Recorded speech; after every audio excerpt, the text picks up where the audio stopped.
رمضان المبارک کے دوسرے عشرے کا خاص الخاص وظیفہ عمل میں آپ کی خدمت میں پیش کر رہا ہوں۔ اگر آپ نے اس وظیفے کو سمجھا اور اس وظیفے کو اپنایا، اللہ اکبر کبیرہ، اگر آپ کے ذہن کے اندر ہیں کہ عرصہ دراز سے مشکلات ختم نہیں ہو رہی تو چند لمحوں کے اندر مشکلیں ختم ہو جائیں گی، اور اللہ کے فضل و کرم سے اس قدر آپ کو خوشحالی نصیب ہوگی، اس قدر آپ کو راحت ملے گی، اس قدر آپ کو سکون ملے گا، اور رمضان مبارک کے دوسرے عشرے کی برکات 100% آپ کے مقدر کے اندر ہوں گی، اور اس قدر اس کے اندر طاقت ہے، اس قدر اس کے اندر روحانیت ہے، اس قدر اس کی برکات ہیں، اور اس قدر اس کی مشکل حل کرنے کی اس عمل کو چابی بھی کہلائی جاتی ہے۔ بسم اللہ الرحمن الرحیم۔ السلام علیکم ورحمۃ اللہ وبرکاتہ۔ عملیات کی دنیا چینل میں آپ کو خوش آمدید کہتا ہوں۔ امید کرتا ہوں کہ تمام دوست اب آپ خیر و عافیت سے ہوں گے۔ دلی دعا ہے اللہ آپ کو راحت والی، امن والی، سلامتی والی، خوشیوں والی زندگی عطا فرمائے۔ اللہ آپ کی زندگی کے اندر بہاریں ہی بہاریں عطا فرمائے، آمین۔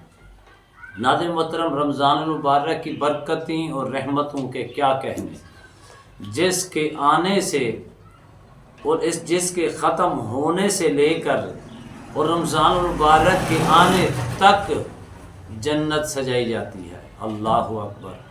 پہلے دن سے لے کر آخری دن تک رمضان المبارک کے استقبال کے لیے جنت کو پورا سال سجایا جا رہا ہے۔ میں کہتا ہوں وہ کتنا خوش نصیب ہوگا وہ روزے دار جو رمضان مبارک کے اندر صحت تندرستی ہونے کے باوجود رمضان مبارک کی قدر کرتا ہے، روزے رکھتا ہے، رات کو قیام کرتا ہے، شب قدر کی تلاش کے اندر رہتا ہے۔ اللہ اکبر کبیرہ۔ یہ خوش نصیبی آقا کریم علیہ الصلوۃ والسلام نے یہاں تک ارشاد فرمایا، کل برو اگر میری امت کو بخشنا مقصود نہ ہوتا تو اللہ سبحانہ و تعالیٰ میری امت کو دو چیزیں نہ عطا فرماتا۔ پہلی چیز کیا ہے؟ قرآن۔ دوسری چیز کیا ہے؟ رمضان۔ اگر یہاں دوسری روایت دیکھیں گے، پہلی چیز کیا ہے؟ رمضان۔ دوسری چیز کیا ہے؟ سورہ اخلاص۔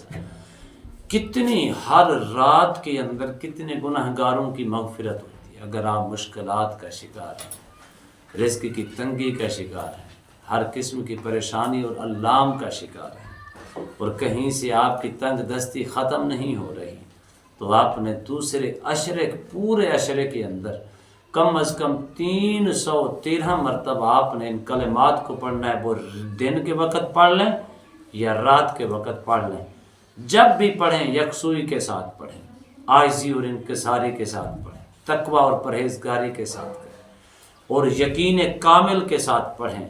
اول آخر حصول برکت کے لیے 5 مرتبہ درود شریف کے ساتھ پڑھیں۔ وہ کلمات کیا ہیں؟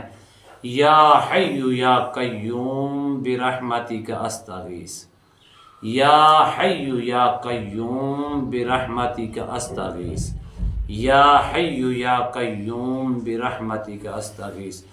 جو مرادیں ہیں، جو آرزویں ہیں، جو تمنائیں ہیں، جو مشکلات یا تنگ دستی آپ کو نظر آ رہی ہے، اس کا ارادہ کر لیں، ارادہ کر کے یکسوئی کے ساتھ دعا کریں، پھر دیکھیں کہ کس قدر اللہ کے فضل و کرم سے آپ کی مشکلات جو ہیں ہمیشہ کے لیے ختم ہو جائیں گی، آسانیاں آپ کے مقدر کے اندر ہوں گی، خوشحالی آپ کا مقدر ہوگی، برکات آپ کا مقدر ہوگی، رحمتیں آپ کا مقدر ہوں گی، برکتیں آپ کا مقدر ہوں گی، رمضان مبارک کی خیر آپ کا مقدر ہوں گی، رمضان مبارک کے اندر جو بھلائی ہے وہ آپ کا مقدر ہوگی، رمضان کے اندر جتنی بھی اللہ روزے داروں کو انعامات سے نوازتا ہے وہ سارے کے سارے انعامات آپ کے مقدر ہوں گے۔ رمضان مبارک کے اندر جس طرح جنت کو آراستہ کیا جاتا ہے، جنت کے دروازے کھولے جاتے ہیں، اللہ اکبر کبیرہ۔ اگر آپ نے رمضان کی قدر کی، روزہ رکھا اور رات کو قیام کیا، صدقہ خیرات کیا، فطرانہ ادا کیا، اور اگر صاحب استطاعت ہیں زکوٰۃ ادا کی، ہمدردی کا مہینہ ہے، ہمدردی کی، محبت کی، صبر کا مہینہ ہے، صبر کیا، اللہ آپ کے لیے جس طرح پہلے رمضان سے لے کر آخری رمضان تک جنت کے دروازوں کو کھولا جاتا ہے، دوبارہ بند نہیں کیا جاتا، یقیناً آپ جنت کے بھی حقدار بن جائیں گے۔ اپنے گناہوں کی معافی طلب کرنی ہے۔ یا حی یا قیوم برحمتک استغیث آپ نے 313 مرتبہ پڑھنا ہے، اول آخر کم از کم 5 مرتبہ درود شریف کے ساتھ یکسوئی کے ساتھ آپ نے پڑھنا ہے۔ اللہ کے فضل و کرم سے روحانیت بھی آپ کا مقدر ہوگی، مشکلات ہمیشہ کے لیے دفع ہو جائیں گی، خوشحالی آپ کا مقدر ہوگی۔ امید کرتا ہوں یہ میری ویڈیو آپ کو پسند آئی ہوگی۔ اگر پسند ہے زیادہ سے زیادہ لائک کریں، شیئر کریں، سبسکرائب کریں، بیل آئیکن کو پریس کریں، کمنٹس کے اندر سبحان اللہ، الحمدللہ، اللہ اکبر، ماشاءاللہ کی صدائیں بلند کریں۔ ایک نئے موضوع کے ساتھ، ایک خوبصورت عمل کے ساتھ دوبارہ آپ کی خدمت میں حاضر ہوں گے۔ تب تک کے لیے اجازت دیجیے، اللہ حافظ، السلام علیکم ورحمۃ اللہ وبرکاتہ۔